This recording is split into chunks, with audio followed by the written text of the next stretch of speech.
देखो question number किसकी बात कर रहे हैं हम, एक एग्जाम्पल नंबर 61 की, ठीक है ना। एग्जाम्पल नंबर 61 की हम बात कर रहे हैं, ठीक है। देखो एग्जाम्पल नंबर 61 में क्या दे रखा है, ये बोल रहा है कि एक आइडियल गैस के एक एक्सपेरिमेंट में, मतलब गैस कौन सी है, आइडियल है, तो उसमें ये बोल रहा है कि कहीं ना कहीं हमारे को एक इक्वेशन मिली, वो बोल रहा है VP square will be equal to constant. क्या मिला, VP square equal to constant मिला। अब ये बोल रहा है, देखो क्वेश्चन को बड़े आराम से समझना, ये बोल रहा है जो गैस है ना, इसका जो इनिशियल टेम्परेचर है वो है T और वॉल्यूम है V। इनिशियल टेम्परेचर कितना है इसका, T, यानी कि T1 कितना हो गया T, और V1 कितना दे दिया V। इनिशियल वॉल्यूम दे दिया V और इनिशियल टेम्परेचर जो है वो कितना दे दिया, T दे दिया। क्लियर है। देखो एक तो ये रिलेशन दे रखा है VP square will be equal to क्या दे दिया, K दे दिया। एक हमारे को क्या दे दिया कि इनिशियल टेम्परेचर कितना है, T है, और इनिशियल जो वॉल्यूम है वो भी कितना है, V है। अब देखो आगे क्या बोल रहा है भाई साहब, ये बोल रहा है कि गैस के वॉल्यूम को हम डबल कर देते हैं। क्या कर देते हैं, डबल कर देते हैं गैस के वॉल्यूम को। तो बोल रहा है फाइनल टेम्परेचर क्या होगा, यानी कि गैस का V2 कितना हो गया बेटा, 2V।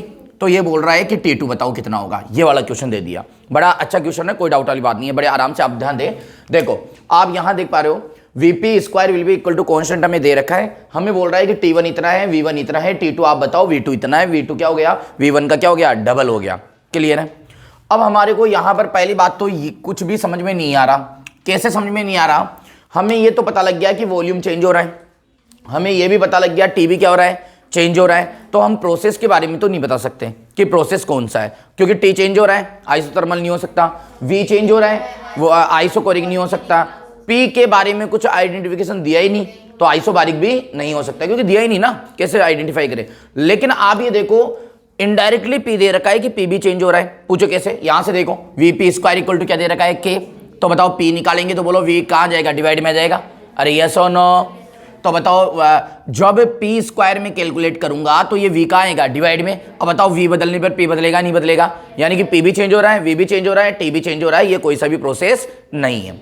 आगे मेरी बात समझिए। दूसरी बात क्या है कि सर क्या ये एडियाबेटिक प्रोसेस हो सकता है, तो एडियाबेटिक प्रोसेस में पीवी गामा इक्वल टू क्या होता है, कांस्टेंट होता है। तो पी की पावर क्या होती है, सिंगल आती है। तो ये अलग ही एक प्रोसेस दे दिया जो हमें पता नहीं है ये प्रोसेस कौन सा है, और हमें पता करना भी नहीं है। आगे मेरी बात समझ में। बोलोगे सर यहां से जो है वर्क निकाल सकते हैं हम, क्योंकि वर्क का फॉर्मूला होता है nRT divided by 1 minus x. आपने बताया था x। नहीं बेटा आप गलत जा रहे हो, गलत है, नहीं निकाल सकते, क्योंकि ये क्या है, पीवी नहीं है, वो उसके लिए था, आप याद करो, वो मैंने बताया था PV X equal to constant के लिए। इसमें फर्क है बेटा। अरे आइसो जो वो मैंने बताया था ना, ट्रॉपिक प्रोसेस वाली बात बताई थी ना, पी वी की पावर एक्स इक्वल टू क्या था बेटा, कांस्टेंट था। तो यहां से वर्क का फॉर्मूला क्या निकल के आया था, डब्ल्यू इक्वल टू बोलो बेटा एन आर, बोलो ना यार क्या निकल के आया था, एन आर डेल्टा टी, और 1 माइनस गामा की जगह क्या गया एक्स।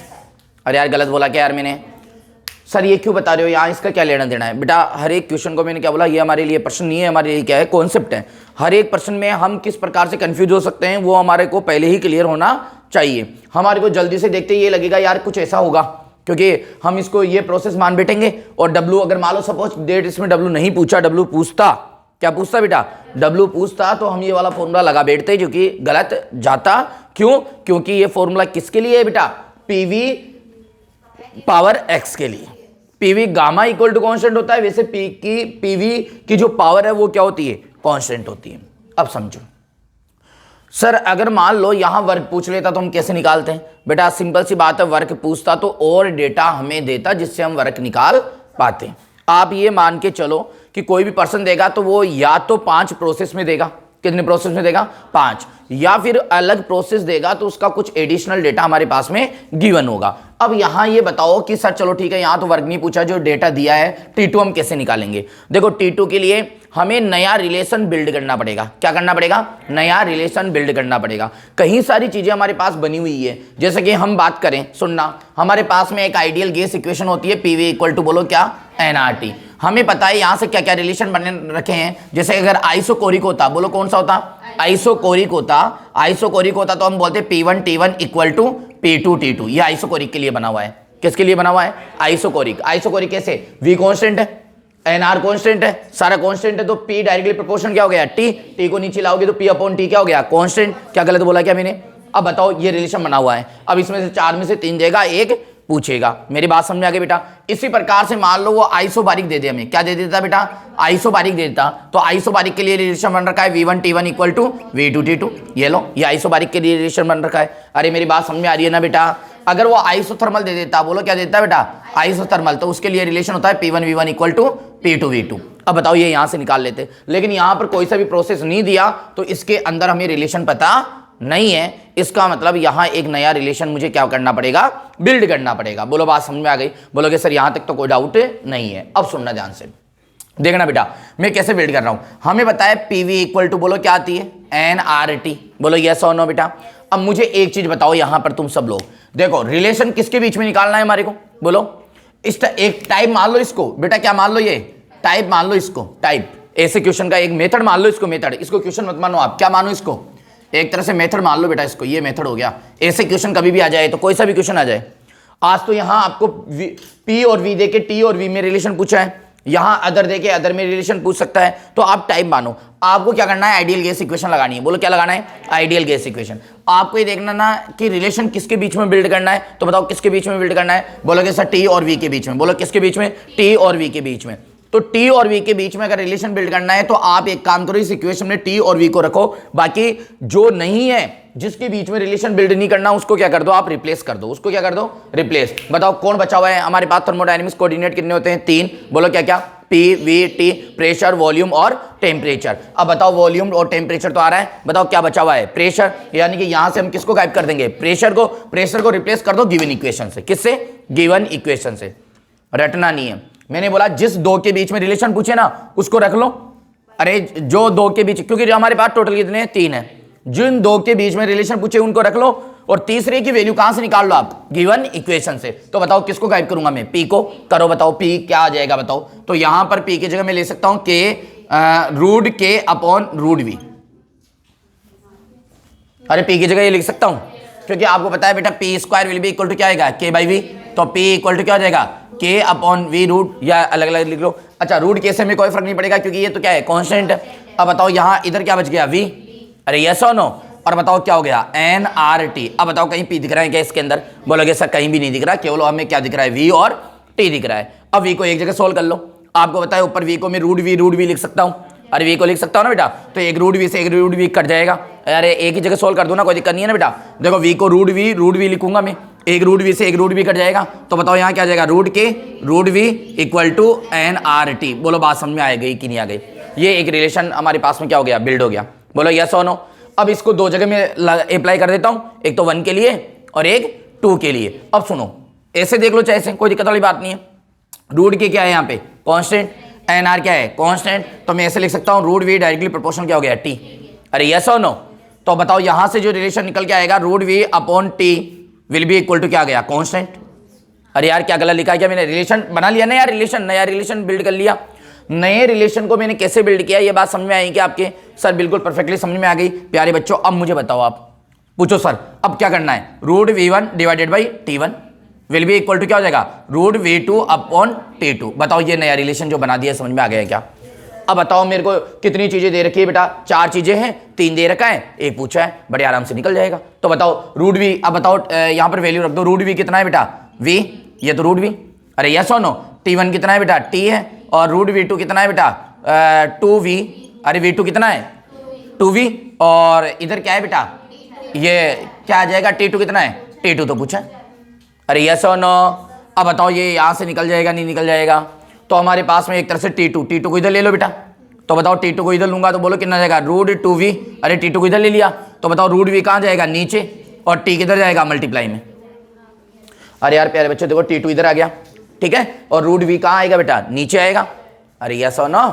और एक बात बताओ बेटा क्या निकालना है फिर मेरे को, ये T उधर मल्टीप्लाई में हो जाएगा। अब आप समझो इसको मैं क्या लिख सकता हूँ, T2 इक्वल टू आंसर आ जाएगा रूट 2T।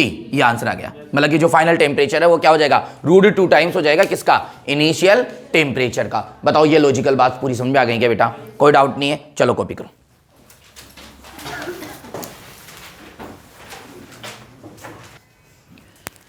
देखो अब ये दे रखा है, एक तो हमें प्रेशर दे रखा है बेटा, क्या दे रखा है, प्रेशर दे रखा है। मैं बताता हूँ आपको प्रेशर कितना दे रखा है।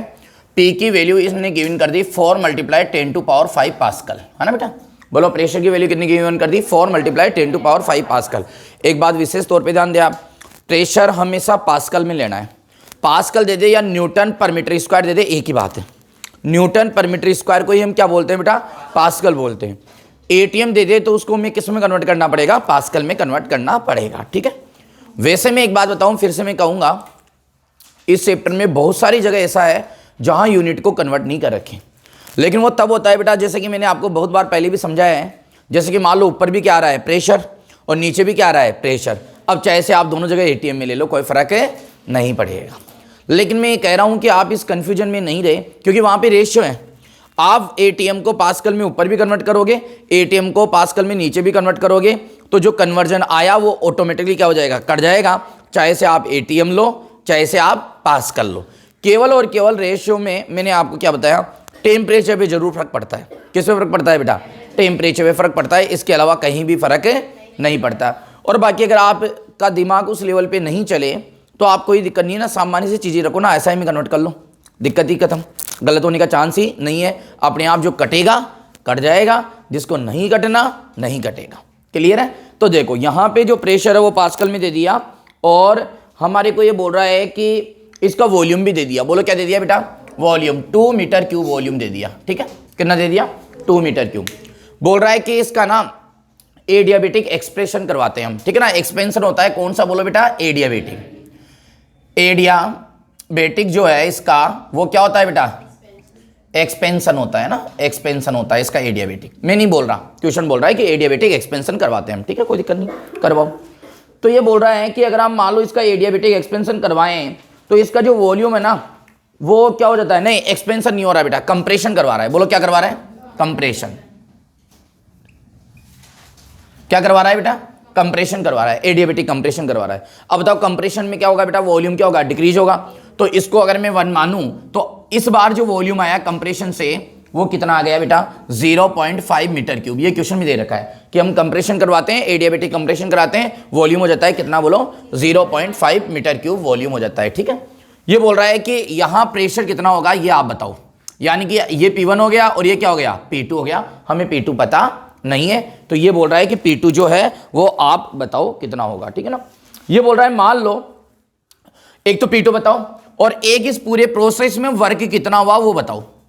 इस पूरे प्रोसेस में वर्क कितना हुआ वो पूरा बताओ। और ये बोल रहा है कि अगर मान लो इसकी जगह ऐसा होता, हमारे पास डेटा यही होता कि P1 = 4 मल्टीप्लाई 10⁵ पास्कल होता, और V1 = वही होता 2 मीटर क्यूब। और हम इसको जो है ना अब की बार में क्या करा रहे हैं, थर्मल कंप्रेशन करवा रहे हैं, आइसोथर्मल कंप्रेशन। बोलो कौन सा, आइसोथर्मल कंप्रेशन करवा रहे हैं ना, आइसोथर्मल कंप्रेशन है ना, आइसोथर्मल कंप्रेशन करवा रहे हैं हम। तो बोल रहा है कि बताओ तो नया जो है ना, नया प्रेशर है वो कितना होगा, नया प्रेशर कितना होगा, वॉल्यूम सेम रहेगा। यदि संपीड़न समता भी हो तो देखो वॉल्यूम वही दे रखा है, मतलब इसने 2 चीजें दे दी हमारे को। आप समझो यहाँ पे जो क्वेश्चन है ना वो हमारे को 3 क्वेश्चन दे दिए, सॉरी 4। कितने क्वेश्चन दे दिए बेटा, 4। बताओ यहाँ पर क्या हो रहा है, एडियाबेटिक कंप्रेशन। बताओ यहाँ पर क्या हो रहा है, आइसोथर्मल कंप्रेशन। यहाँ कंप्रेशन हो रहा है और यहाँ भी कंप्रेशन हो रहा है, लेकिन यहाँ एडियाबेटिक है, यहाँ क्या है, आइसोथर्मल। प्रेशर हमें यहाँ भी निकालना है, प्रेशर हमें यहाँ भी निकालना है। अब एक चीज बताओ, वही 4 चीजें हो गई, P1 V1, P2 V2। बताओ किसकी बात कर रहा है, आइसोथर्मल की। आइसोथर्मल में अब सुनो, मुझे तो रिलेशन नहीं पता भाई, मैं तो भूल गया। तो आइडियल गैस इक्वेशन जिंदाबाद। तो आइडियल गैस इक्वेशन क्या बोलती है हमारे पास में, वो बोलती है साहब PV = क्या होता है, nRT होता है। बताओ आइसोथर्मल है तो T क्या है, कांस्टेंट। तो बताओ ये nR भी क्या है, कांस्टेंट। तो बताओ ये पूरा का पूरा क्या हो गया, कांस्टेंट। यानी PV = क्या हो गया, कांस्टेंट। यानी कि क्या हो गया, P1 V1 = P2 V2। बोलो रिलेशन बन गया कि नहीं बन गया, अरे यस और नो। अब प्यारे बच्चों मुझे एक बात बताओ, आप लोग P1 पता है, V1 पता है, P2 निकालना है, V2 पता है, बस वैल्यू पुट कर दो। तो P1 कितना है, 4 मल्टीप्लाई 10⁵। बोलो यस और नो। और बताओ V1 कितना है बेटा, 2 है, और P2 निकालना है, V2 कितना है, बोलो 0.5 है। अब बताओ मुझे P2 निकालने में कोई प्रॉब्लम है क्या बेटा यहाँ से। तो बताओ P2 कितना आ जाएगा, बोलो बेटा, P2 will be equal to कितना आ जाएगा, 4 मल्टीप्लाई 10⁵ मल्टीप्लाई 2 और डिवाइडेड बाई 0.5। ये P2 हो गया। अरे यस और नो। बताओ बड़ा आसान है बेटा। अब यहां से मुझे वर्क निकालना है, तो वर्क निकालने का फॉर्मूला जो है वो आपको पता है बेटा, बड़े आराम से, बड़े अच्छे से पता है। किसके अंदर? आइसोथर्मल में। तो बताओ क्या होता है सर? वर्क का फॉर्मूला हमने पढ़ा है nRT, अरे यस और नो। और सर यहाँ पे आता है लॉग, बोलो क्या होता है? V2 upon V1। और बेस अगर 10 लगाएंगे यहाँ पे तो कितना कर देंगे यहाँ पे? 2.303। क्या मैंने गलत लिखा है क्या बेटा?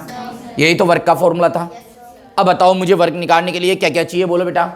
2.303 और एन चाहिए, एक आर की वैल्यू हम जानते ही हैं, एक टी के बारे में भी इसमें कोई क्लासिफाइड नहीं है, तो हमें एक क्या चाहिए बेटा? टेम्परेचर चाहिए, ठीक है। और एक लॉग V2 अपॉन क्या हो जाएगा बेटा? V1 हो जाएगा। बताओ यहाँ तक की बात समझ आ गई क्या? दूसरा आप ये सोचो, nRT को मैं क्या लिख सकता हूँ? nRT को मैं क्या लिख सकता हूँ? PV इक्वल टू क्या होता है? nRT। तो बताओ क्या यहाँ मैं PV लिख सकता हूँ क्या nRT को? अरे यस और नो? क्या मेरी बात समझ में आ गई क्या? अब आपको ये कन्फ्यूजन होगा, सर जब अगर आप PV लिख दोगे, सुनना देखो यार, चीज़ों को समझना पड़ेगा, बड़े आराम से चीज़ें हमारे पास में, क्योंकि मोल नहीं दिया हमारे पास में, देखो टेम्परेचर नहीं है, क्या करें? कुछ मत करो, ऐसा करो, W इक्वल टू बोलो क्या? 2.303 PV और लॉग V2 अपॉन V1। बोलो यस और नो बेटा? V2 हमें पता है सर, V1 हमें पता है सर, लेकिन अब एक बात बताऊं, कंफ्यूजन क्या होगा? PV आ गया सर, हमारे पास P की 2 वैल्यू है, हमारे पास सर V की भी क्या है? 2 वैल्यू, और यहाँ P की कौन सी और V की कौन सी वैल्यू रखो? बेटा या तो इनिशियल वाली दोनों रख दो या फाइनल वाली दोनों रख दो, क्योंकि यहाँ PV का मल्टीपल है। क्या है? आप एक बार ये लाइन देख लीजिएगा, आपको पता लग जाएगा दोनों क्या है, बराबर है।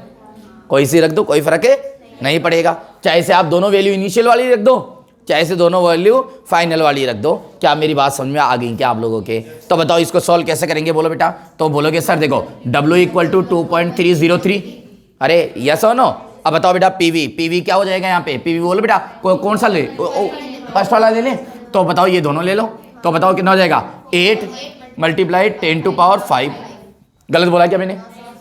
अब बताओ बेटा PV हो गया, और लॉग V2 कितना है बेटा? 0.5, और V1 कितना है बेटा? 2, 0.5 डिवाइडेड बाई 2। बोलो क्लियर, समझ में आ गया क्या? अरे यस और नो? तो ये कितना हो जाएगा बेटा? 5/20। अरे पॉइंट हटाएंगे तो 0, 5/20, 5/20 का मतलब क्या हो गया? 1/4। अरे यस और नो? अब देखो सर इसको सॉल्व कैसे करेंगे? हाँ बता देता हूँ, मुझे पता है आप ये मन में सोच रहे होंगे। W इक्वल टू 2.303, और ये कितना हो जाएगा? 8 मल्टीप्लाई 10 टू पावर 5। अरे यस और नो? क्या समझ में आ रहा है क्या मेरी बात? तो बताओ यहाँ से बेटा ये क्या हो जाएगा? लॉग 1/4। देखो कैसे लिखा मैंने, समझो आप। 0.5 डिवाइडेड बाई 2 था, तो पॉइंट हटा के क्या रख दिया बेटा? 20, तो 5/20 क्या हो गया? 1/4। अब बताओ लॉग 1/4 को तो सोल्व करना आता ही नहीं है, लेकिन मैंने एक फॉर्मूला सिखा रखा है, लॉग A अपॉन B, और लॉग A अपॉन B क्या होता है? Log A minus log B। नहीं आई बात समझ में? अरे यार अलग से, अगर हम अलग से देखें इसको, ओनली अलग से देखें, तो ये log 1/4 क्या हो जाएगा? log 1 minus log 4। अरे यस और नो? log 1 की वैल्यू होती है 0, तो log 1 की वैल्यू तो हो गई क्या बेटा? 0, और माइनस इसको लिख देंगे 2 log 2। सर ये क्या किया बेटा? देखो कल बताया था आपको, अरे यार log 1/4 है, तो log A अपॉन B है, तो इसको क्या लिख दूंगा? log A minus log B। Yes और नो? तो log 1 की वैल्यू कितनी होती है? 0। अब log 4 की वैल्यू मुझे नहीं पता, लेकिन 4 को मैं क्या रख दूंगा? 2 स्क्वायर, और जब मैं 2 स्क्वायर रखूंगा तो 2 कहाँ जाएगा? आगे। यार बताया था ये, कल परसों ही बात की थी। अब बताओ log 2 की वैल्यू हम जानते ही हैं?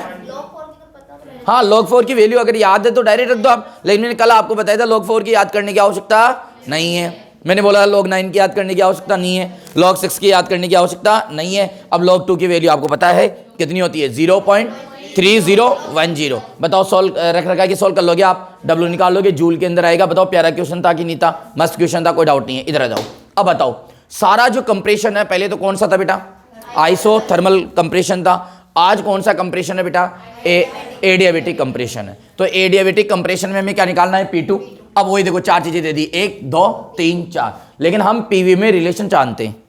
PV में क्या जानते हैं? रिलेशन। अरे हम तो PV में भी जानते हैं, हम तो मतलब कि उसमें भी जानते हैं, VT में भी जानते हैं। अरे यस और नो? और हम तो PT में भी जानते हैं, ठीक है ना? वो अरे HW कर लिया नहीं कर लिया PT में रिलेशन वाला आप लोगों ने?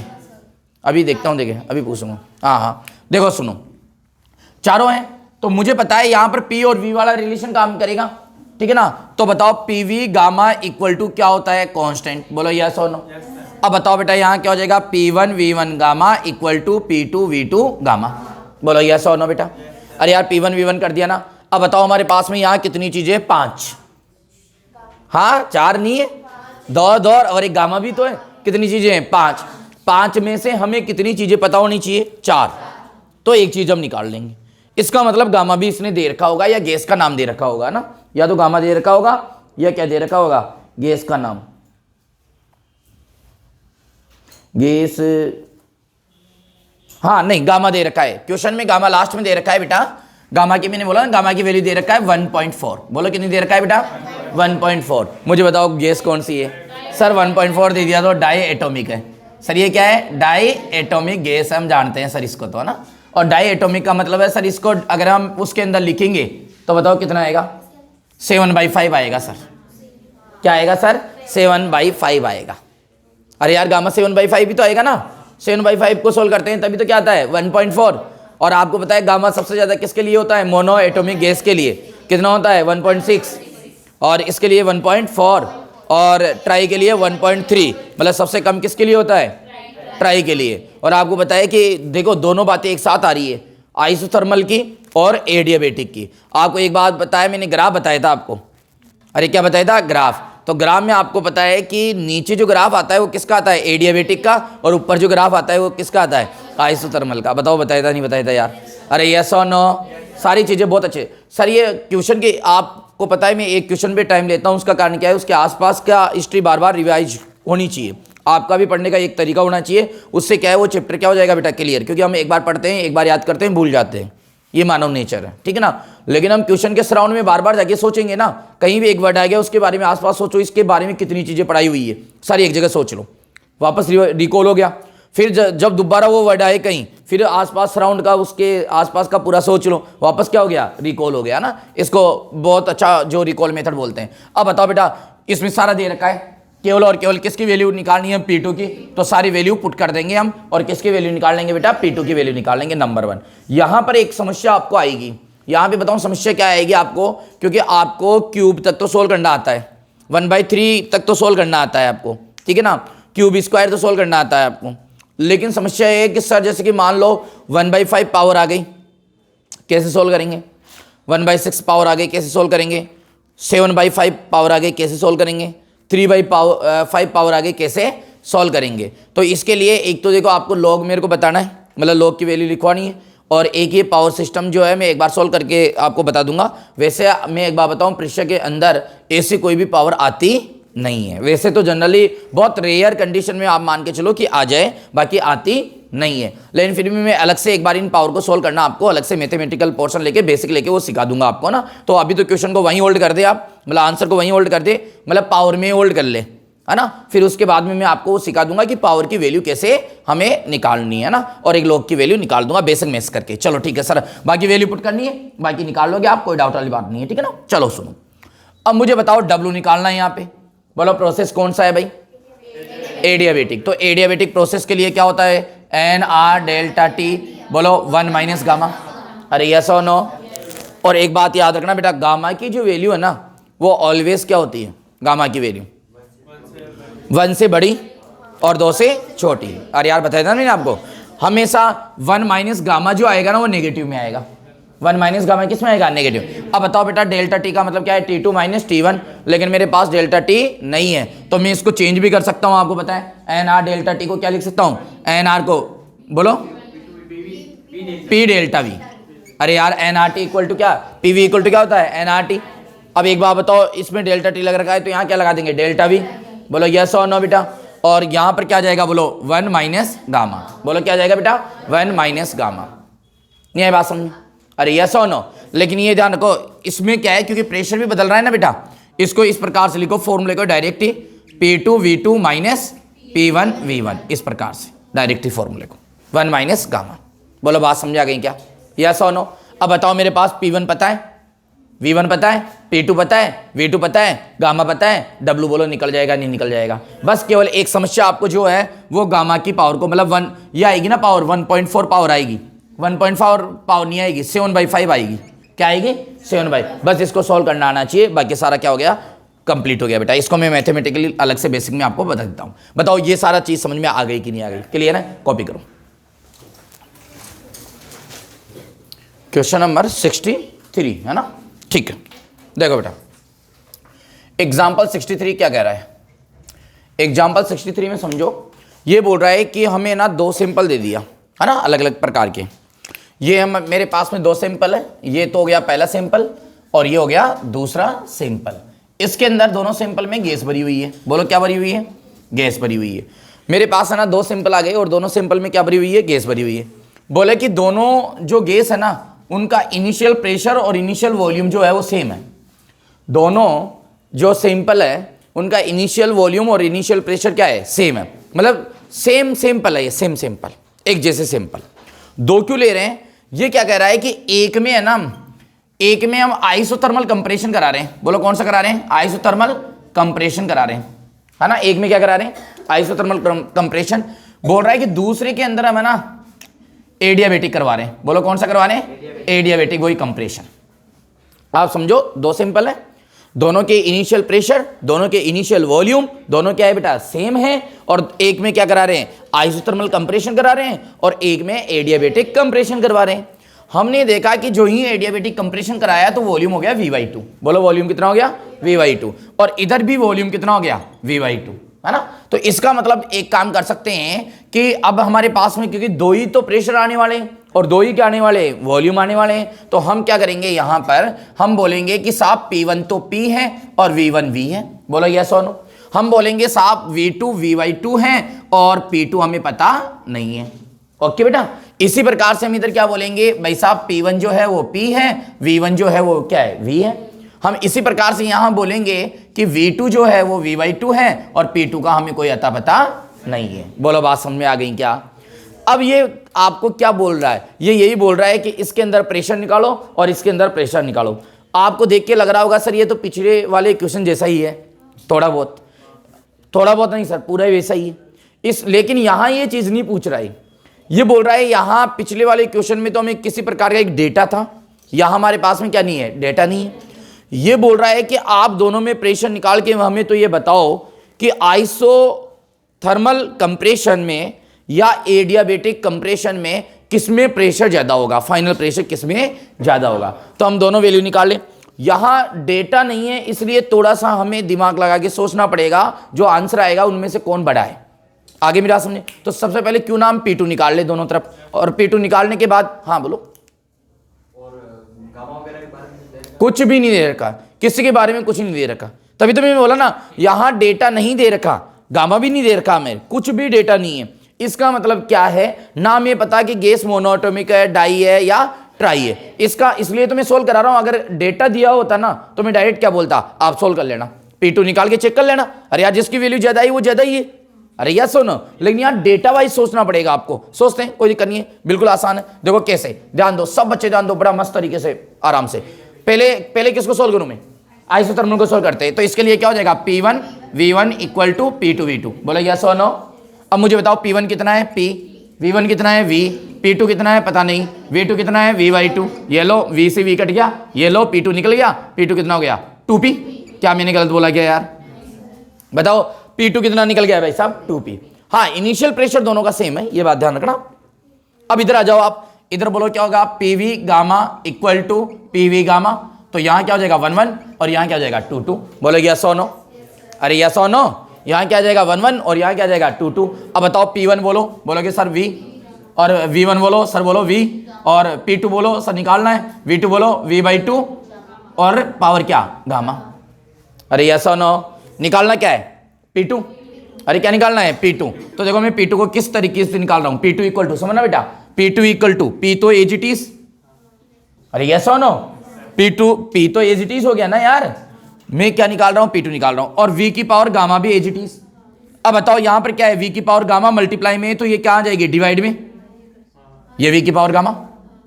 अरे यस और नो। सर ये तो होल पावर है ना। अरे हाँ होल पावर है, तो V की पावर गामा और 2 की पावर गामा हो गई ना। अब बताओ 2 की पावर गामा कहां है? डिवाइड में, तो कहां चली जाएगी? मल्टीप्लाई में, तो 2 की पावर गामा। बोलो यस और नो। अब देखो यहां V की पावर गामा तो क्या हो गई? कट गई। तो बताओ यहां P2 will be equal to क्या हो गया? 2 गामा P। बताओ ये दोनों प्रेशर आ गए। ये दोनों प्रेशर आ गए, इसके अंदर प्रेशर इतना आया, इसके अंदर प्रेशर इतना आया। अब हमें एक बात पता है यहां से कि गामा की जो वैल्यू है ना वो 1 से तो बड़ी होती है। गामा की वैल्यू क्या होती है? मान लो यहां गामा की वैल्यू 1 होती तो ये दोनों वैल्यू क्या हो जाती? सेम। अब गामा की वैल्यू 1 से बड़ी है तो 2 की पावर अगर 1 से बड़ी है तो कुछ ना कुछ वैल्यू बड़ी आएगी, किससे? 2 से। गलत बोला मैंने? तो इसका मतलब मैं बोल दूंगा कि ये जो एडियाबेटिक के अंदर आया और ये आइसोथर्मल के अंदर आया तो इसमें से प्रेशर कौन सा ज्यादा होगा? एडियाबेटिक वाला ज्यादा होगा। कौन सा ज्यादा होगा? एडियाबेटिक वाला प्रेशर क्या होगा बेटा? ज्यादा होगा। कौन सा ज्यादा होगा? एडियाबेटिक वाला। किससे? आइसोथर्मल से। क्या यार मेरी बात समझ आ गई क्या? तो इसका हमने डेटा वाइज सोचा तो ऑप्शन में ये आएगा कि एडियाबेटिक में प्रेशर ज्यादा होगा, किससे? आइसोथर्मल से। आइसोथर्मल में प्रेशर ज्यादा होगा एडियाबेटिक से। दोनों में प्रेशर क्या होगा? सेम होगा। और इनमें से कोई नहीं, तो दोनों का प्रेशर सेम नहीं है। लेकिन हमें पता है कि यहां पर क्या है? एडियाबेटिक का जो प्रेशर है वो क्या है बेटा? ज्यादा है, क्योंकि गामा की वैल्यू क्या है? 1 से ज्यादा है। बताओ ये पूरा समझ में आ गया है क्या? कोई डाउट नहीं है? चलो कॉपी करो। अच्छा था ना क्वेश्चन? क्वेश्चन एग्जाम्पल नंबर बताओ पहले तो कौन सा है? 64। इसके अंदर है ना हमारे को एक दे रखा है पीटी ग्राफ। बोलो क्या दे रखा है? इसमें लगाना पड़ेगा तुम्हें दिमाग। क्या लगाना पड़ेगा? दिमाग। मस्त क्वेश्चन है, देखते हैं कितना आगे। ये दे रखा है ए बी सी डी, ये ऐसे, ये ऐसे, ठीक है। बोल रहा है पीवी ग्राफ बनाओ इसका। हाँ, एक तो बनाओ आप पी और वी के बीच में ग्राफ, है ना, और एक इसी से आप बनाओ किसके अंदर? वी और टी के अंदर ग्राफ। एक तो पी और वी के अंदर और एक वी और टी के अंदर आप ग्राफ बनाओ। बताओ कैसे बनाएंगे? सुनो, पहले तो इसको देख के डरो मत आप, है ना, कि ये क्या है, इससे पीवी कैसे बनाएंगे। 4 ऑप्शन आएंगे, अलग अलग ग्राफ बने हुए होंगे, ठीक है। आराम से जो कॉन्सेप्ट हमने पढ़ा है हम उनका यूज करेंगे, थोड़ा बुद्धि का यूज करेंगे, कॉन्सेप्ट प्लस बुद्धि मिलाएंगे और ये हमारा आंसर आ जाएगा, ठीक है। सर देखो दोनों ही थोड़े थोड़े हैं, 50-50% है, ठीक है। अब सुनो मेरी बात को ध्यान से, एक एक लाइन समझो। हम सबसे पहले ग्राफ किसका बनाएं बताओ? आप कहोगे जिसका बना लेंगे। ए बी का बना ले। हाँ, ऐसे चलते हैं ना। सबसे पहले ग्राफ इधर बनाने की कोशिश करते हैं ए बी का, है ना। बताओ ए बी में क्या है?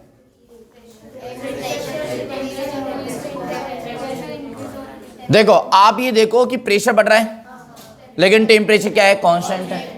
तो क्या मैं ए बी के लिए एक चीज लिख सकता हूं क्या? अगर आपको दिक्कत हो तो A B equal to isothermal. अरे यस और नो? ए बी आइसोथर्मल है। क्या गलत लिखा है क्या यार मैंने? पक्का नहीं लिखा? मान लूं? ठीक है। अगर ए बी आइसोथर्मल है तो पी वी इक्वल टू बोलो क्या होता है? N R T. तो पी वी इक्वल टू क्या हो गया? कांस्टेंट। तो पी इनवर्सली प्रोपोर्शनल क्या हो गया? वॉल्यूम। क्या बोलो, सही बोला क्या मैंने?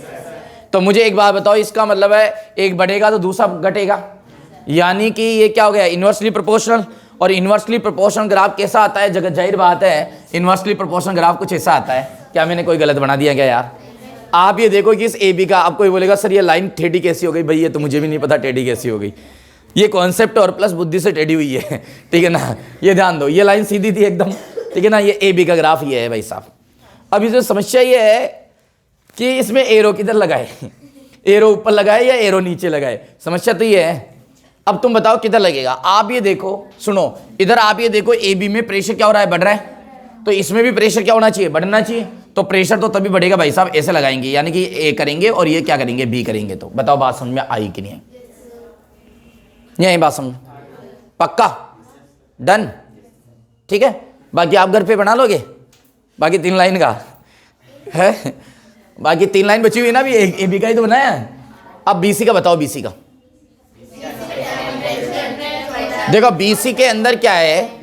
आप बीसी सोचो, बीसी है आइसोबारिक। बीसी क्या है? आइसोबारिक है। तो बीसी अगर आइसोबारिक है तो सब बच्चे सुनना, ध्यान देना, अगर बीसी आइसोबारिक है तो इसका मतलब प्रेशर क्या है? इसमें कांस्टेंट है। और वी टी क्या हो रहा है? बदल रहा है। अब बताओ एक चीज मेरे को बताओ, प्रेशर कांस्टेंट है तो बताओ ग्राफ किसके बीच में आएगा? बोलो बोलो। नहीं, P V equal to N R T में प्रेशर क्या है? कांस्टेंट है। वी और टी में तो ग्राफ बना ही नहीं दे, यहाँ डायरेक्ट ये मत कर देना वी डायरेक्टली प्रोपोर्शनल टी और ये सर सीधी लाइन आएगी, कैसे आएगी? अरे यार एक बात समझो, पी तो कांस्टेंट है, तो हमारे लिए तो ये बचा, ये हो गया हमारे लिए तो वी डायरेक्टली प्रोपोर्शनल टी हो गया, लेकिन टी है नहीं। इसका मतलब वॉल्यूम बढ़ेगा तो प्रेशर वो टेम्परेचर बढ़ेगा। अब आप ये समझो कि यहां 20 ग्राम में टेम्परेचर तो बढ़ रहा है लेकिन प्रेशर नहीं बढ़ रहा, टेम्परेचर बढ़ रहा है, मतलब वॉल्यूम तो बढ़ेगा ही बढ़ेगा। बोलो वॉल्यूम तो बढ़ेगा बढ़ेगा, और बी क्या रहेगा? कांस्टेंट रहेगा, सॉरी पी क्या रहेगा? कांस्टेंट। अब आप ये सोचो हम यहां आ गए और पी क्या है? कांस्टेंट है, तो पी कांस्टेंट के लिए कोई दिक्कत नहीं है, पी के लिए लाइन ऐसी आएगी। पूछ लो कैसे, और कोई तरीका ही नहीं है, आप पी कांस्टेंट रख के बता दो इस ग्राफ में। अरे इसका मतलब क्या है, ना तो वाई ना तो बढ़ना चाहिए ना घटना चाहिए, तो इसका मतलब ना तो ग्राफ ऊपर जा सकता है ना ग्राफ कहां आ सकता है? नीचे। ऑप्शन क्या है? ये वाला। अब ये वाला एक पॉइंट आएगा या लाइन जाएगी, तो देखो हमें पता है यहां पर देखो 20 ग्राम में क्या हो रहा है? टी बढ़ रहा है, और टी बढ़ेगा तो हमें यहां से पता है वी भी क्या होगा? बढ़ेगा। वी बढ़ेगा तो वी इधर है, देखो वी बढ़ रहा है। तो बताओ ये बी सी, ये बी और सी, यानी कि कुछ ऐसा ही आ गया, कुछ ऐसा ही आ गया। बोलो यस और नो? वो इसलिए आ गया क्योंकि वी डायरेक्टली प्रोपोर्शनल क्या है? टी, यानी कि जो काम टी कर रहा है वही काम कौन कर देगा? वी। जो काम इधर टी कर रहा है वही काम इधर कौन कर रहा है? वी। तो ग्राफ में कोई चेंजेस नहीं है। प्यारे बच्चों समझ में आई कि नहीं आई? सरल है कठिन है? अच्छा सरल लग रहा है, वाह। चलो बताओ अब सीडी ग्राफ में बताओ, तुम देखे अब तुम बताओ। चलो सीडी में देखो सर टी है ना कांस्टेंट है, सर सीडी वापस क्या हो जाएगा? आइसोथर्मल हो जाएगा। सर वही है पी और वी में क्या आएगा? इन्वर्सली आएगा। अरे यस और नो? तो सर इन्वर्सली ग्राफ तो आपको भी पता है जगत जाहिर है। अरे यस और नो? नहीं आई क्या रही बात समझ में? यस।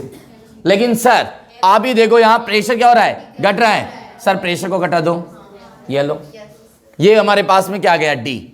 सर अब तो कोई आपके पास ऑप्शन ही नहीं बचा ए और डी को मिलाने के सिवाय। और आप देखो एडी में प्रेशर क्या है? कांस्टेंट। एडी में तो सर प्रेशर कांस्टेंट है और एरो लगा दो ऐसे। बताओ इस ग्राफ से ऐसी चक्री बना दी, जो समझ में आई क्या नहीं आई? आगे ही क्या क्लियर है बेटा? किस प्रकार से थोड़ा सा आपको समझ में आया होगा? क्या आप वीटी बना सकते हो क्या? वीटी बना सकते हो क्या? पक्का बनाए वीटी? है चेक करें, क्या चेक करें? नॉलेज है ना? ठीक है बुद्धि चेक करते हैं। एक बार बताओ, ये वाली बात तो समझ में आ गई होगी आपकी। सिंपल सी बात है कि देखो कुछ डेटा हमारे को जो गिवन ग्राफ है उससे देखना है, बाकी फिर आइडियल गेस जिंदाबाद, वहां से हमें आइडिया लगाना है कि डायरेक्टली प्रोपोर्शनल है, इन्वर्सली प्रोपोर्शनल है या क्या है, सारा काम वहां से होगा। ठीक है चलो देखो मुझे बताओ ए बी में बताओ, वापस लिखता हूं ए बी में बोलो क्या है? बोलोगे सर ए बी में टी क्या है? कांस्टेंट है, और प्रेशर क्या हो रहा है? बढ़ रहा है। यानी कि सर अगर प्रेशर बढ़ रहा है, टी कांस्टेंट है, तो आइसोथर्मल है। आइसोथर्मल है तो सर पी इनवर्सली प्रोपोर्शनल है किसके? वी के। अरे यस और नो? अब आप एक बात बताओ, यहां ग्राफ किस में है? वी और टी में। अब मुझे एक बात बताओ, टी तो क्या है? कांस्टेंट है। बेटा कांस्टेंट है तो एक बात तो समझ में आ गई, टी कांस्टेंट है ना, तो एक बात तो समझ में आ गई, लाइन तो ऐसे आएगी। अब वो कहां आती है कैसे आती है भगवान जाने, लेकिन लाइन तो ऐसे आई। रेंडमली सर कहीं भी बना लो एक बार के लिए, तो आप है ना ये लाइन कहीं भी बना लो। कौन सी? ए बी वाली लाइन। कहीं बार ग्राफ को थोड़ा सा चेंज भी करना पड़ता है, हमें कुछ समझ में नहीं आ रहा कहां बनाए, मैंने रेंडमली जो है वो यहां बना दिया, मान लो बना दिया है। बताओ टी क्या है? कांस्टेंट। बताओ इस लाइन में कांस्टेंट है कि नहीं है? लेकिन आप ये देखो कौन से ग्राफ में देखो? ए बी ग्राफ में देखो। ए बी ग्राफ में देखो प्रेशर क्या हो रहा है? बढ़ रहा है, और हमें पता है टी कांस्टेंट होगा तो ये रिलेशन होगा, यानी पी बढ़ेगा तो वी क्या होगा? घटेगा। सर देखो इसमें एरो आएगा ऐसे, बड़ी बात है एरो की। क्या गलत बोला क्या यार? पक्का समझ में आ गया क्या? तो बताओ ये क्या होगा? ए, और ये क्या होगा? बी। ए से बी क्या हो रहा है? वॉल्यूम घट रहा है। पूछो बताओ यहां तक समझ आ गई क्या? कोई डाउट नहीं है? अब बताओ बीसी के अंदर क्या होगा? बीसी में बोलोगे, अब आ जाओ आप बीसी के अंदर, तो बोलो बीसी ग्राफ के थोड़ा समझना, क्योंकि ये अलग टाइप का बेटा, ये एक ही ग्राफ जो है सारे कॉन्सेप्ट समझा देगा आपको, है ना। बीसी के अंदर आप देखो क्या हो रहा है बेटा, बोलोगे सर देखो बीसी के अंदर प्रेशर तो क्या है? कांस्टेंट है, और टेम्परेचर क्या हो रहा है? बढ़ रहा है। सर प्रेशर कांस्टेंट है तो आप पीवी इक्वल टू एनआरटी पे जाओ ना एक बार के लिए, ठीक है बेटा। तो सर देखो पी कांस्टेंट है, सर देखो एनआर कांस्टेंट है, तो सर वी डायरेक्टली प्रोपोर्शनल हो गया टी। बिल्कुल सही बोला बेटा।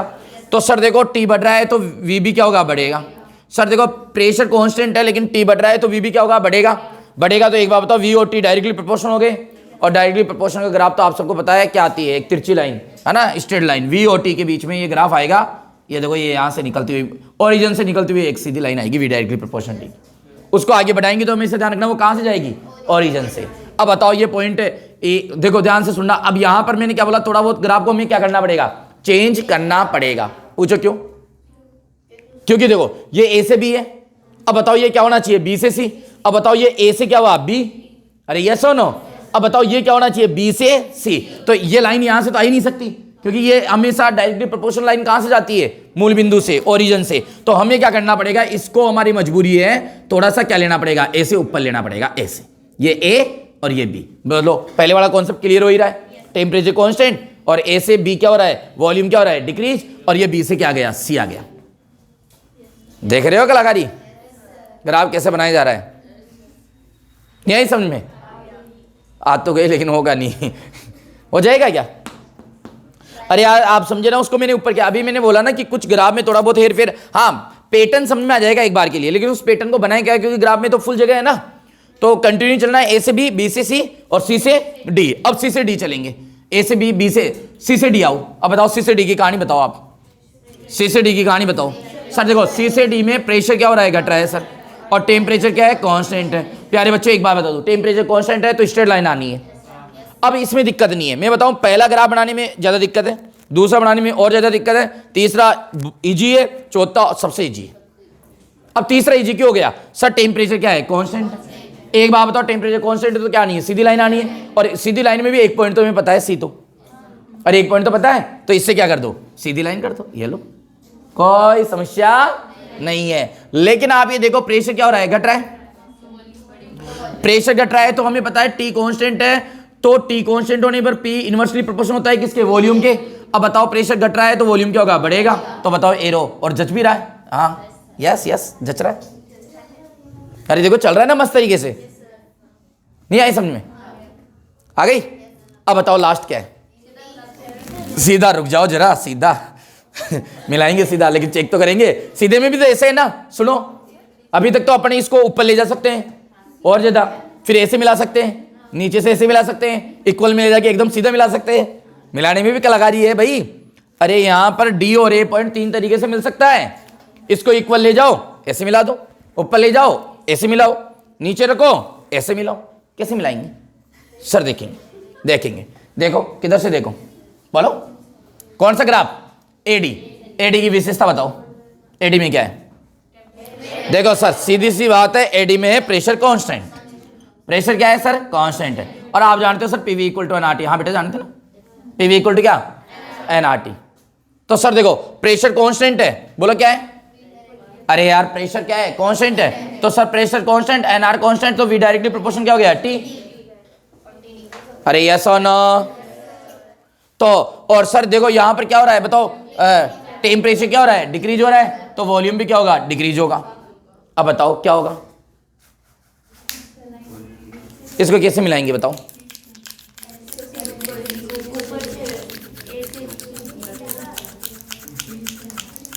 सर मिलना तो तिरछा है, क्योंकि उससे क्या होगा, देखो टी डिक्रीज हो रहा है तो वी डिक्रीज हो रहा है, लेकिन ये ओरिजिन से नहीं जा रहा,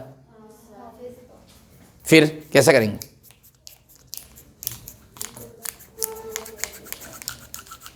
दिमाग लगाओ।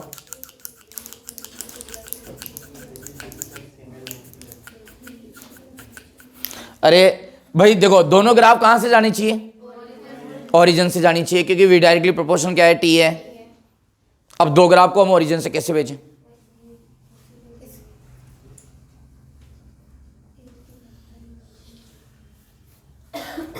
सोचो दिमाग लगाओ, इसको दोबारा बनाओ, वीटी ग्राफ को वापस, और अभी बनाओ दोबारा, स्टार्टिंग से बनाओ इसको। पहले तो ये तो समझ में आएगी क्या, इसको दोबारा बनाओ आप सोच के, थोड़ा माइंड में प्रैक्टिस करो बेटा, क्योंकि ऐसे क्वेश्चन अगर टफ लेवल पे देना है ना तो दे सकता है। दोबारा बनाओ इसको,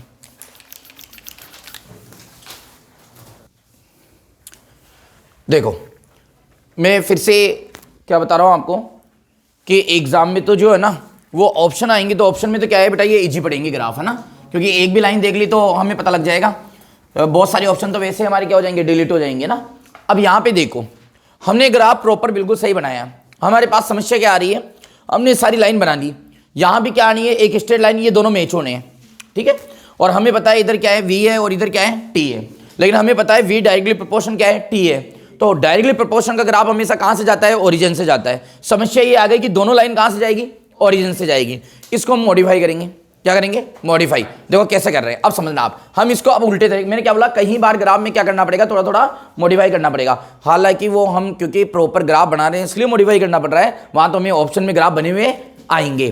तो एक बात मैं बताऊं, जहां दो लाइन ओरिजिन से जा रही है वही क्या होगा, सही होगा। जहां दो लाइन ओरिजिन से नहीं जा रही वो सही नहीं होगा। अभी हम सोच रहे हैं कि दो लाइन ओरिजिन से तो जा ही नहीं सकती, दो लाइन ओरिजिन से तो जा ही नहीं सकती, लेकिन हम गलत सोच रहे हैं। क्यों सोच रहे हैं, सुनो। हम एक काम करें ना, एक दिमाग लगाएं। हमें पता है ओरिजिन से तो लाइन अनंत जा सकती है, इन्फिनिटी लाइन जा सकती है ओरिजिन से, तो दो ही क्या चीज है, लेकिन उन लाइन का स्लोप क्या होगा, अलग अलग। हम एक काम करें ना, हम इसको एक काम करते हैं, इस तरीके से है ना, दो लाइन ड्रॉ कर लेते हैं। अरे यस और नो, थोड़ा सा नीचे ले लो, कोई दिक्कत वाली बात नहीं। ये लो, ये एक लाइन ड्रॉ कर ली, बताओ ये लाइन कहां से जा रही है, अरे यस और नो। और ये एक लाइन और ड्रॉ कर ली, बताओ ये लाइन कहां से जा रही है, ओरिजिन से। बताओ ये दोनों लाइन ओरिजिन से जा रही है, नहीं जा रही है। अब पॉइंट कंसीडर करो, यहां पे कौन सा पॉइंट था, सी। ए पॉइंट यहां था, ये लो ए पॉइंट, ये ले लो। अब बताओ ए से कहां आया, बी, ये लो ए से बी। बताओ ग्राफ का नेचर वही रह गया क्या, अरे यस और नो। बी से कहां आया, सी, ये बी से कहां गया, सी। बताओ ग्राफ का नेचर वही रह गया क्या। अब बताओ सी से कहां जाएगा, डी। बताओ ग्राफ का नेचर वही रह गया क्या। अब बताओ डी से कहां जाएगा, ए। बताओ कोई चेंज हुआ है क्या यार। और बताओ वो दोनों लाइन कहां से चली गई, ओरिजिन से चली गई। बताओ ग्राफ बन गया नहीं बन गया। अरे ग्राफ थोड़ी गलत है, नेचर सही है। बस केवल ये ताकि ये दोनों जो लाइन है डायरेक्टली प्रोपोर्शनल लाइन है, और ये कहां से जानी है, ओरिजिन से जानी है। और देख लो बिल्कुल परफेक्ट है। इसमें ये क्या है, वही टेम्परेचर कांस्टेंट है, यहां पे भी क्या है, टेम्परेचर कांस्टेंट है। अब आपके ऑप्शन में तो केवल आपको आइडेंटिफाई करना है। जैसे आपको पता लगेगा कि यार है ना, ए बी के लिए टेम्परेचर कांस्टेंट है, तो चारों ग्राफ में देख लो टेम्परेचर किसमें कांस्टेंट है। जिसमें कांस्टेंट नहीं है वो ऑप्शन हट गया। कितने बचे, 3। अगले में देख लो कि बी और सी में इस प्रकार का ओरिजिन से पास होती हुई लाइन कहां से आ रही है। तीनों में देखो, हो सकता है बाकी के दो भी हट जाए, आपका आंसर वहीं आ जाए, ज्यादा देखने की आवश्यकता नहीं है। ठीक है, इसको बनाओ ग्राफ, आओ ग्राफ। क्या कंफ्यूजन बता रहे हो आप, ग्राफ वापस बनाओ। थोड़ा सा इसमें है ना, अपन ने इंक्रीज डिक्रीज पे ध्यान नहीं दिया ना, ऐसा कोई बात नहीं, एक बार ग्राफ वापस बना लो ना। बोलो कौन सा ग्राफ था अपना, टीटी। कैसा था एक बार याद है क्या आपको, यहाँ क्या था, ए बी सी और डी। ए से बी बढ़ रहा था, बी से सी बढ़ रहा था, सी से डी बढ़ रहा था, और ये मतलब कुल मिला के ये ऐसे एरो ऐसे था ना, यही था ना एरो, कंफर्म है। ठीक है, अब एक बार चेक कर लो, ए से बी में बोलो प्रेशर क्या हो रहा है, बढ़ रहा है, और टेम्परेचर क्या है, कांस्टेंट है। और ए से बी के लिए हमें पता है पीवी इक्वल टू क्या होगा, एनआरटी। एक के लिए लगा दो ना, पीवी इक्वल टू बोलो क्या होगा, एनआरटी। ठीक है, अब बताओ पी क्या है, यहाँ पे कांस्टेंट है। एक मिनट, टी कांस्टेंट है, सॉरी टी कांस्टेंट है। अब बताओ क्या बढ़ रहा है, पी बढ़ रहा है, तो पीवी क्या है, इनवर्सली है, तो पी बढ़ रहा है तो वी क्या होगा, घटेगा। तो देखो ए बी में वी घटेगा, घट रहा है, सही है ना। एक एक चीज चेक कर लो। अब आ जाओ किसके लिए, बोलो ए बी के लिए, बी सी के लिए। बी सी के लिए बताओ पीवी इक्वल टू क्या होगा, एन आर टी। अरे है ना। अब बताओ बेटा क्या है इसके अंदर, पी क्या है, कांस्टेंट है। पी कांस्टेंट है तो बताओ वी डायरेक्टली प्रोपोर्शनल किसके हो गया, टी के।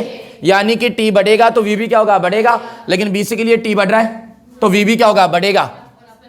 और बताओ यहां पर क्या हो रहा है, घट रहा है, क्योंकि देखो डाउन में आ रहा है ना। अरे यहां पर दोनों बढ़ रहे हैं, अरे यहां पे टी बढ़ रहा है ना, यहां पे टी अपने क्या हो रहा है, घट रहा है। तो इसको अपने को किधर ले जाना पड़ेगा, ये इधर ले जाओ आप, ये बी और ये क्या हो जाएगा, सी। अरे आ गई क्या मेरी बात समझ में, ये लो। अब देखो आप बीसी को, अरे भाई मेरी बात सुनो, पी कांस्टेंट है, यहां पे देखो इधर जा रहा है बीसी, तो टी क्या हो रहा है, बढ़ रहा है। टी बढ़ रहा है तो वी भी क्या हो रहा है, बढ़ रहा है। अब यहां पर अपन ने पहले क्या गलत कर दिया था कि टी क्या कर दिया था, अपन ने घटा दिया था। अब टी को क्या कर दिया, अपन ने बढ़ा दिया। इधर ले जाओ, अब आगे आओ, अब आ जाओ, बोलो कौन सा, सी डी। सी डी में बोलो क्या होगा, सी डी के लिए पीवी इक्वल टू बोलो क्या होगा, एनआरटी। अरे यस और नो। अब बताओ सी डी में टी क्या है, कांस्टेंट है, तो पी इनवर्सली प्रोपोर्शनल होगा किसके, वी के। अरे यस और नो। अब सी डी में प्रेशर क्या हो रहा है, घट रहा है। अरे यस और नो। तो वॉल्यूम क्या होगा, बढ़ेगा। वॉल्यूम क्या होगा, बढ़ेगा। कौन से, सी डी के अंदर वॉल्यूम क्या होगा, बढ़ेगा। तो सीडी के अंदर बोला, सीडी कहां जाएगा, ऊपर। अरे सीडी कहां जाएगा, इसको और ऊपर ले लो, तो ये सीडी को कहां ले जाओ आप, ये सी यहां मान लो, ये लो, ये ऊपर ले गया। ये कौन सा गया, डी। बताओ अब इसके अंदर बताओ क्या वॉल्यूम बढ़ रहा है क्या, कि सर वॉल्यूम बढ़ रहा है, बिल्कुल बढ़ रहा है। ठीक है, अब लास्ट आ जाओ, बोलो कौन सा, डी ए। डी ए के अंदर बताओ क्या हो रहा है, टेम्परेचर क्या, देखो प्रेशर तो क्या है, कांस्टेंट है, और प्रेशर कांस्टेंट होने से पीवी इक्वल टू क्या हो गया बेटा, एनआरटी। तो प्रेशर कांस्टेंट है तो अगर टी घट रहा है तो वी भी क्या होगा, घटेगा।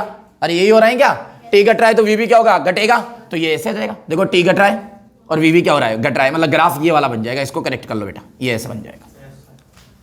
अरे अब बैठ गया ना, पूरा साइकिल प्रोसेस भी कंप्लीट हो गया। ठीक है, थोड़ा सा वो देख लेना एक बार। Example number 65। देखो बेटा 65 के अंदर क्या है आप समझना थोड़ा सा ना। हर एक क्वेश्चन आपको पता है, एग्जाम्पल मैंने भी बताया था, बहुत अच्छे एग्जाम्पल होते हैं, थोड़े डिफिकल्ट भी होते हैं, ठीक है ना, और वो सारी सब कुछ चीज़ें भी होती है, ठीक है ना। चलो ध्यान दो, इसके अंदर ये बोल रहा है कि हमारे पास में ना 65 में बोल रहा है कि कांस्टेंट वॉल्यूम है। बोलो क्या है, कांस्टेंट वॉल्यूम है और ऑर्गन गैस दे रखा है। बोलो कौन सी गैस दे दिया हमारे को, ऑर्गन गैस दे दिया।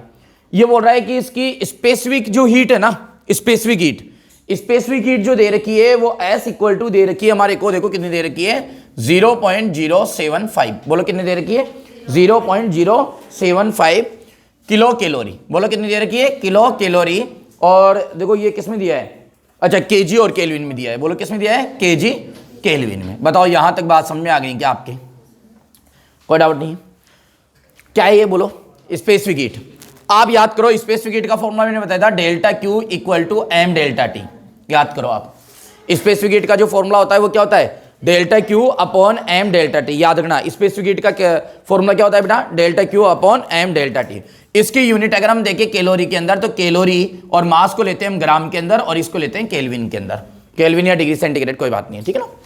लेकिन यहां ऊपर कैलोरी लेते हैं तो नीचे क्या लेते हैं, ग्राम, या फिर ऊपर जूल लेते हैं तो नीचे क्या लेते हैं, केजी।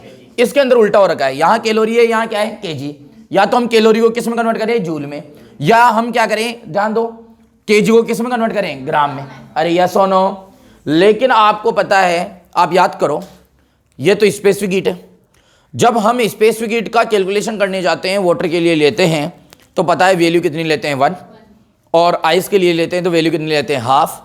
एल की अगर हम बात करते हैं वहां पे, एल की, ठीक है ना, एल लेटेंट हीट की बात करते हैं तो लेटेंट हीट हम वहां पे लेते हैं 80, एक तो आइस टू वाटर, ऐसे ही वाटर टू वेपर हम लेते हैं 540।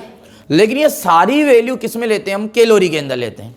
किस में लेते हैं, कैलोरी, क्योंकि कैलोरी से वहां कैलकुलेशन थोड़ी क्या बनती है, आसान बनती है। तो हम इसको किस में लेंगे, कैलोरी में। तो कैलोरी के लिए क्या हो जाएगा, 0.075। अभी अरे यार अभी तो इसको मॉडिफाई कर रहा हूं, मुझे नहीं पता अभी प्रश्न में पूछा क्या है, अभी बाद में देखेंगे। अभी जो वैल्यू गिवन है उसको हम क्या कर रहे हैं, मॉडिफाई कर रहे हैं भाई, है ना।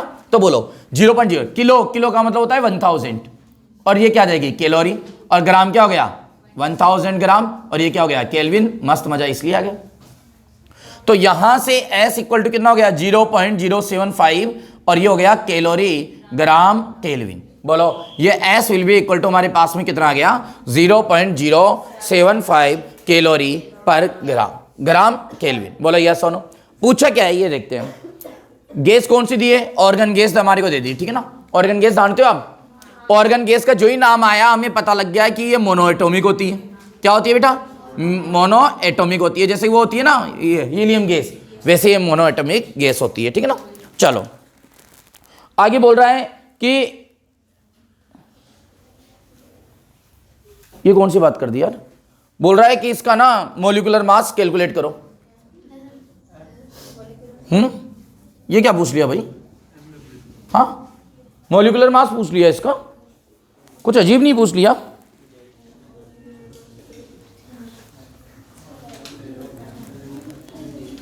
मॉलिक्यूलर मास पूछ लिया बस, और कुछ दिया ही नहीं है। अब सुनो मेरी बात को ध्यान से। अब बोलोगे सर हमारे पीरियोडिक टेबल में हम ऑर्गन, नहीं भाई नहीं नहीं नहीं, वहां मत जाना भाई। यहां पूछा है तो ये इसकी लगा रही है, इसको ही रहने देना, है ना। इसको थोड़ा अलग तरीके से करना आप सोल्व, ठीक है।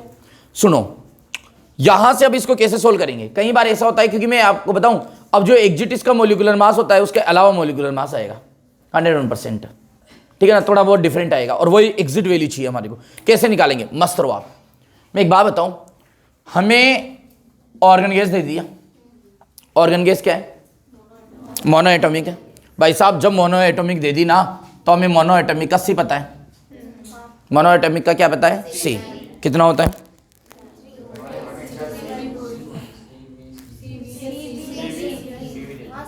C भी पता है, C नहीं पता क्या, अरे सी नहीं पता क्या इसका, ऑर्गन गैस का सी? पहले तो बता दूं सर, सी का फॉर्मूला तो लिख दो एक बार।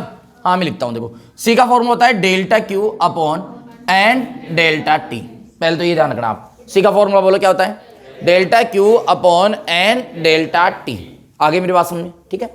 एक चीज यहां पर बेसिकली इंपॉर्टेंट ध्यान रखना है, बेसिक है ना, ये बेसिक इंपॉर्टेंट बेटा, इससे कठिन क्वेश्चन नहीं आएंगे। सबसे कठिन क्वेश्चन, क्योंकि आपको पता है मैंने बार बार एक ही चीज बोलता हूं बेटा, एग्जांपल में बहुत कठिन क्वेश्चन है, एक्सरसाइज भी आप करते हो सॉल्व, आपको पता है इजी क्वेश्चन है, लास्ट है ये, इससे बाहर नहीं जाएगा नीट में, इससे बाहर ऊपर जा ही नहीं सकता लेवल, ठीक है ना। मतलब सारे क्वेश्चनों का, अरे इससे बाहर नहीं, इससे बाहर नहीं, सारे क्वेश्चनों को मिला के उससे बाहर। हाँ कोई सोचे अच्छा एक क्वेश्चन पढ़ ले नीट हो जाएगी, बेटा फिर तो मैं इसको 100 बार करा था। अब सुनो, आप एक चीज ध्यान रखना, एक इंपॉर्टेंट बेटा, मैं यहाँ पे एक पॉइंट लिखता हूँ, बोलो क्या, रिलेशन बिटवीन, क्या लिखा, relation between specific heat and specific heat and, बोलो किस किस के बाद, molar specific heat, molar specific heat. देखो बेटा मैंने एक टॉपिक लिखा है यहाँ पे, relation between specific heat and molar specific heat. हमारे लिए ये प्रश्न नहीं है, हमारे लिए कॉन्सेप्ट, बार बार मैं ये कहता हूँ। तो यहाँ एक रिलेशन याद रखना बेटा आप, चलो तुम ही बना लो रिलेशन, बनाओ, सॉल्व करो, सॉल्व करवाता हूँ, फिर याद कर लेना। C equal to delta Q upon क्या होता है, एन डेल्टा टी। अरे यस और नो। अब मुझे बताओ मोल क्या होता है, तो बोलोगे सर मोल होता है given mass divided by molecular mass. अरे यार क्या गलत बोला क्या मैंने, नहीं बोला। अब बताओ ये मोलिकुलर मास कहाँ जाएगा, डिवाइड में, तो कहाँ जाएगा, ऊपर। तो बताओ ये क्या हो जाएगा, C equal to M W और डेल्टा क्यू अपॉन क्या हो जाएगा, एम डेल्टा टी। बोलो यस और नो। अब मुझे बताओ क्या ये S है क्या, बोलोगे सर ये तो, अरे सर ये तो स्पेसिफिक हीट है, अरे ये तो क्या है, स्पेसिफिक हीट। तो क्या मैं ऐसे कर सकता हूं क्या, C इक्वल टू क्या हो जाएगा, एम डब्ल्यू एस। बताओ ये रिलेशन समझ में आए हैं क्या आपके। यहां इसका मतलब ये है कि हमें स्पेसिफिक हीट दे दे तो हम इसको मोलर में कन्वर्ट कर सकते हैं, और मोलर स्पेसिफिक हीट दे दे तो नॉर्मल स्पेसिफिक हीट में क्या कर सकते हैं, कन्वर्ट कर सकते हैं। बोलो यस और नो। एम डब्ल्यू क्या है यहां पे, पूछा क्या है इसने, और दे क्या दिया, एस। अब मुझे बताओ एम डब्ल्यू पूछा है, एस दे दिया, अगर हमें सी पता हो तो बताओ एम डब्ल्यू यहां से निकल जाएगा, नहीं निकल जाएगा यार, क्या गलत बोला है क्या। थोड़ा सा एक नया कॉन्सेप्ट और इसके अंदर क्या हो गया, इनबिल्ड हो गया। सर इतना ये प्रैक्टिस करो, इन प्रश्नों की बार बार प्रैक्टिस करो, एक बार परफेक्ट हो गए दिक्कत ही नहीं है, फिर समस्या ही नहीं है, मतलब कॉन्सेप्ट क्लियर हो गए सारे। देखो मैं एक बात बताऊं, वैसे तो बहुत सारे क्वेश्चन थ्योरी से संबंधित आते हैं, बहुत सारे क्वेश्चन न्यूमेरिकल से संबंधित आते हैं, न्यूमेरिकल में जो एग्जाम्पल है उससे बाहर नहीं जाएंगे, और थ्योरी में जो मैंने बताया उससे बाहर नहीं जाएगा। अब हमें यहाँ पे चाहिए सी के लिए, देखो ये क्या डेटा दे रखा है, ये बोल रखा है कांस्टेंट वॉल्यूम। बोलो क्या दे रखा है बेटा, पहली लाइन ये दे रखा है 8 कांस्टेंट वॉल्यूम। कांस्टेंट वॉल्यूम का मतलब सी कौन सा दे रखा है, क्योंकि सी 2 प्रकार के होते हैं, एक तो सीपी और एक क्या देता है, सीवी। अब ये क्या बोल रखा है, कांस्टेंट वॉल्यूम, यानी कि सीवी दे रखा है, तो हम सी की जगह क्या पुट कर देंगे, CV equal to M W और एस। अब बताओ सीवी की वैल्यू क्या होती है। अब ऑर्गन गैस दे दिया तो मोनोएटॉमिक है, मोनोएटॉमिक है तो एफ की वैल्यू कितनी है, 3। अरे यस और नो। और सीवी की वैल्यू में पता है क्या होता है, F/2R। अरे यार बोलो ना यार। अब बताओ एफ की वैल्यू यहां पर कितनी हो जाएगी भाई, 3। आर की वैल्यू कितनी हो जाएगी, 2। वेरी गुड, शाबाश, यही था, क्योंकि एस किस में है सर, एस कैलोरी में है, तो आर को हम कैलोरी में लेंगे और 2 लेंगे। तो प्यारे बच्चों यहां हो जाएगा 3, यहां हो जाएगा 2, यहां हो जाएगा 2। यस और नो। अब बताओ एम डब्ल्यू मुझे निकालना है, और एस की वैल्यू भाई कितनी दे दी, 0.075। बताओ प्यारे बच्चों क्या यहां से एम डब्ल्यू आसानी से निकल रहे हैं क्या, बस ये जो होगा वो एम डब्ल्यू हो जाएगा। बताओ किस में आएगा, ये ग्राम में, क्योंकि आप देखो यहां पे क्या है, ग्राम है, किस में आएगा, ग्राम में। बताओ पूरा कैलकुलेशन समझ में आए क्या, क्वेश्चन था ना, मस्त क्वेश्चन था, ठीक है, कॉपी करो।